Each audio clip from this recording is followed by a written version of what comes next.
Hello students, आइए बच्चों, आज हम आपको इस वीडियो में एक बहुत ही सुंदर दिल को छू लेने वाला कविता को पढ़ाऊंगी। कविता का नाम है संसार दर्पण, जिसका कवि है राम नरेश त्रिपाठी जी। इन्होंने बहुत सुंदर सुंदर कविता को एकदम सरल भाषा में लिखे हैं। बच्चों, संसार दर्पण, इसका मतलब होता है संसार मतलब ये दुनिया, ये जगत, ये संसार, ये दुनिया दर्पण की तरह है। दर्पण मतलब शीशा। ये जो संसार है ये शीशे की तरह है, यानी शीशे में अगर आप अपना खूबसूरत चेहरा को देखते हो तो आपका वो खूबसूरत चेहरा ही दिखेगा, और अगर आप अपना खूबसूरत चेहरा को बिगाड़ लेते हो और बिगाड़ के आप शीशे में देखते हो तो आपका चेहरा भी वैसे ही बिगड़ा हुआ दिखेगा। यानी इस कविता के माध्यम से कवि हमें ये ही समझाना चाहते हैं कि अगर आप खुद अच्छे हो तो आपको पूरा दुनिया अच्छा ही नज़र आएगा, और अगर आप खुद बुरे हो तो आपको पूरा दुनिया बुरे ही नज़र आएगा। इसलिए इंसान को खुद अच्छा होना चाहिए। अगर हम खुद अच्छे हैं तो हमारे सामने पूरे जगत के इंसान को अच्छा लगने लगेगा, और अगर हम खुद बुरे हैं तो पूरे दुनिया के इंसान को हमें बुरा दिखने लगेगा। यानी हमें सभी के साथ अच्छा व्यवहार करना चाहिए। अगर हम दूसरों के साथ अच्छा व्यवहार करेंगे तो दूसरे भी हमारे साथ अच्छा व्यवहार करेंगे, और अगर हम दूसरे के साथ गलत व्यवहार करेंगे तो दूसरे भी हमारे साथ गलत व्यवहार करेंगे। तो चलिए, ये सुंदर कविता के माध्यम से हम देखते हैं कि राम नरेश त्रिपाठी जी हमें क्या समझाने और सिखाने का कोशिश करते हैं। तो चलिए हम वीडियो को स्टार्ट करते हैं। आदमी ने एक बनवाया महल था शानदार, कांच अंदर की तरफ उसमें जड़े थे बेशुमार। कवि कह रहे हैं कि एक आदमी, एक मनुष्य ने एक बहुत सुंदर सा, शानदार मतलब बहुत सुंदर, एक बहुत सुंदर सा एक महल बनवाया था।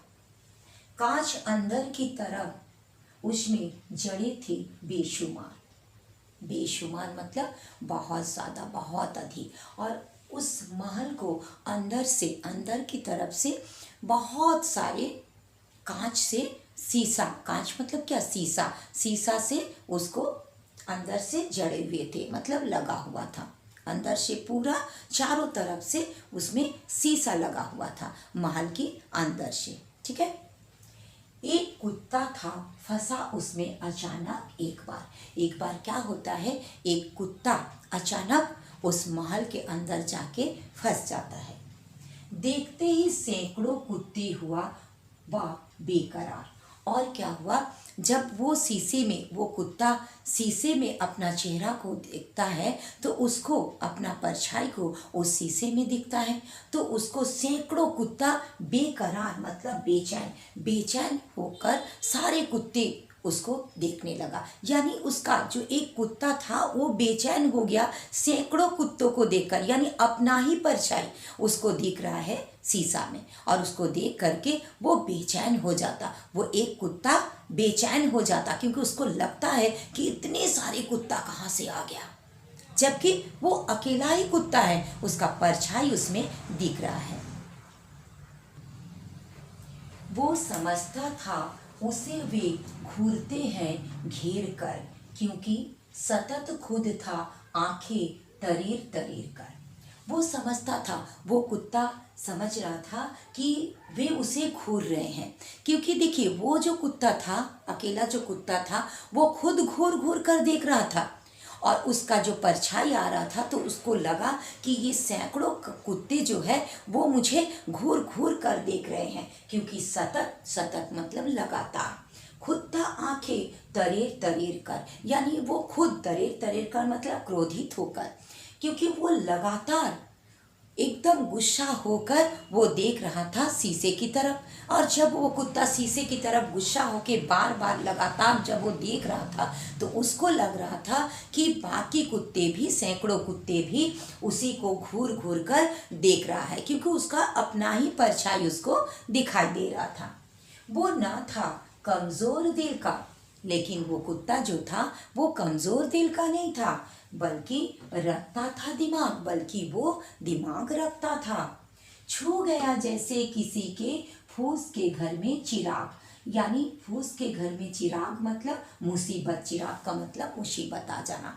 जैसे कोई भी फूस, घास फूस के जो होता है झोपड़ी, उसमें थोड़ा सा भी आग लगने से पूरा जल जाता है। यानी फूस के घर में चिराग होना मतलब मुसीबत आ जाना। तो वो कुत्ता को लग रहा है कि उसके पास कोई मुसीबत आ गया है, जबकि वो कुत्ता खुद ही घूर घूर कर, गुस्सा होकर, क्रोधित होकर देख रहा है शीशे में। तो उसको लग रहा है अपना परछाई देख करके कि सैकड़ों कुत्ते उसको घूर घूर कर, गुस्सा होकर देख रहा है।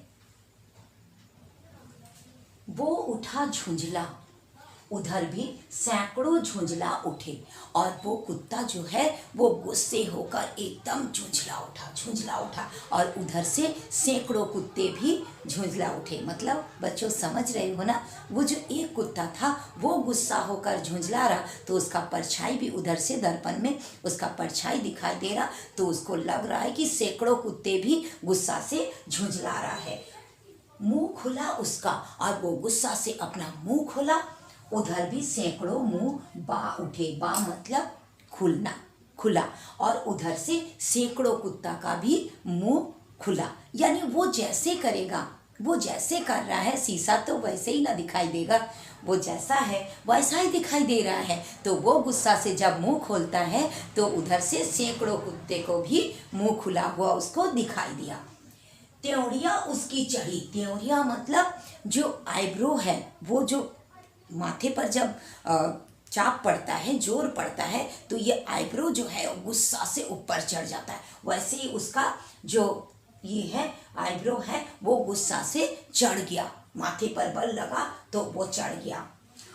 तो सैकड़ों को चढ़ गई, तो सैकड़ों कुत्ते का भी ये तौड़िया जो है वो चढ़ गई ऊपर।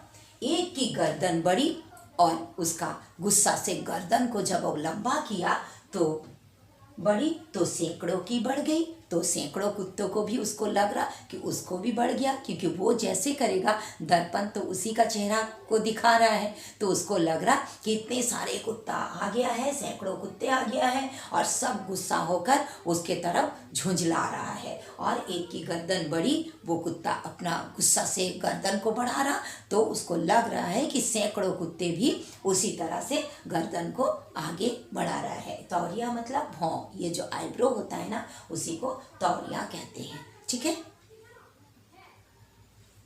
भूखने जब वो लगा, देने लगा गुंबद जवाब। यानी जब वो गुस्से होकर, वो कुत्ता बहुत क्रोधित होकर जब भूखने लगता है, तो महल का जो गुंबद है, यानी गुंबद मतलब महल का ऊपरी भाग, वहाँ से भी रिटर्न उसका आवाज़ आ रहा है। वो जो भूख रहा है जोर जोर से, वही आवाज़ रिटर्न उसके पास आ रहा है। ठीक आमद खर्च का मिलने लगा उसको हिसाब। यानी आमद खर्च मतलब आय व्यय, यानी हम जैसे आय व्यय करेंगे हमारा हिसाब भी वैसे ही हमको मिलते रहेगा। तो वो कुत्ता जैसे कर रहा है रिटर्न में उसको वैसे ही मिल रहा है। ठीक है। वो समझता ही रहा सब दुश्मनों की चाल है, और उसको लगा, उस कुत्ता को लगता है कि ये सारा दुश्मन का चाल है, यानी शत्रु का चाल है। ये जो सैकड़ों कुत्ते जो उसको देखकर गुर्रा रहा है, झुंझला रहा है, गुस्सा कर रहा है, तो उसको लगा कि ये दुश्मन का चाल है। पर नहीं वो जानता था कि सब उसी का हाल है। लेकिन उसको ये मालूम नहीं था कि ये कोई दुश्मनों का चाल नहीं है, बल्कि ये उसी का करा हुआ चीज है। वो जैसे कर रहा है रिटर्न में उसको वैसे ही मिल रहा है। वो खुद ऐसे कर रहा है तो उसको रिटर्न में वैसे ही आ रहा है, ना कि ये कोई भी दुश्मन का चाल नहीं है। ये उस कुत्ता को समझ में बिल्कुल नहीं आ रहा था। भूखता ही वो रहा जब तक कि उसमें जान थी, और वो कुत्ता तब तक भूखता रहा जब तक उसका शरीर में जान थी। महल की दुनिया उसी की नकल पर हैरान थी, और ये महल का जो दुनिया है वो उसके नकल पर हैरान थी। ठीक शीशे की तरह तुम देख लो संसार है। कवि कहते हैं कि ये दुनिया जो है ठीक शीशे की तरह ही है। नेक है वो नेक को, नेक मतलब अच्छा, और ये दुनिया अच्छे के लिए अच्छे हैं, बद के लिए वो बदकार है। यानी बद मतलब बुरा और बदकार मतलब बुरी, और बुरा के लिए ये दुनिया भी बुरी है। यानी अच्छे के लिए अच्छा है और बुरे के लिए ये दुनिया भी बुरी है। तुम अगर सूरत बिगाड़ोगे, अगर तुम अपना सुंदर चेहरा को बिगाड़ करके, तो शीशे में वही तो वो बिगड़ा हुआ अगर चेहरा को तुम देखोगे शीशे में, तो तुम्हारा वो बिगड़ा हुआ चेहरा ही दिखेगा। और अगर तुम अपना खूबसूरत रूप को शीशे में देखोगे, तो तुम्हारा खूबसूरत चेहरा ही शीशे में दिखेगा। देखनी तुमको पड़ेगी और तुमको वैसे ही देखनी पड़ेगी। यानी अगर तुम खूबसूरत चेहरा को शीशे में देखोगे, तो तुमको खूबसूरत चेहरा ही दिखाई देगा, और अगर तुम बदसूरत को देखोगे, अपना चेहरा को बिगाड़ लोगे और देखोगे, तो तुमको वैसे ही चेहरा देखने को मिलेगा। बात है बिल्कुल सही, और ये बात बिल्कुल सही है। यानी बच्चों, अगर हम दूसरे के साथ अच्छा व्यवहार करेंगे, तो हमारे साथ भी अच्छा ही व्यवहार होगा, और अगर हम दूसरे के साथ गलत व्यवहार करेंगे, बुरा व्यवहार करेंगे, तो हमारे साथ भी बुरा ही व्यवहार होगा। यानी हम अगर खुद अच्छे हैं, तो पूरा संसार हमें अच्छा नज़र आएगा, और अगर हम खुद गलत हैं, हम खुद बुरे हैं, तो पूरा दुनिया बुरा ही नज़र आएगा। तो बच्चों, आप सभी अच्छे बच्चे हो, मुझे पता है आप सभी अच्छे बच्चे हो, तो आप सभी अच्छे ही रहोगे, और सबके साथ आप सभी बच्चों को अच्छा और नम्रतापूर्वक व्यवहार करोगे। ठीक है, तो आपके साथ भी ज़रूर से ज़रूर सब कुछ अच्छा होगा। सभी कोई आपको अच्छा बच्चा कहेंगे, और आपके साथ भी ज़रूर अच्छा व्यवहार होगा। तो अगर बच्चों आपको ये सुंदर सा कविता अच्छा लगा, तो लाइक कीजिएगा, अपने दोस्तों में भी शेयर कीजिएगा, ताकि आपके दोस्त भी अच्छा कुछ सीख पाएँ। और बच्चों, अगर आप पहली बार मेरा चैनल को देख रहे हो, तो प्लीज़ प्लीज़ प्लीज़ सब्सक्राइब कर दीजिएगा। और मेरा और एक चैनल है मुक्तामिस क्लास 1 to 7, तो ज़रूर से ज़रूर प्लीज़ उसमें भी सब्सक्राइब कीजिएगा, और मेरा चैनल के साथ ज़रूर से ज़रूर आप सभी बच्चों जुड़े रहिएगा, क्योंकि हम सभी एक परिवार जैसे हैं। ठीक है, तो आपको जो भी पढ़ाई में दिक्कत है, आप मुझे कमेंट करके लिख सकते हो। मैं आपका पूरा हेल्प करने का कोशिश करूँगी। तो फिर मिलेंगे नेक्स्ट वीडियो में। Thank you so much. Bye bye.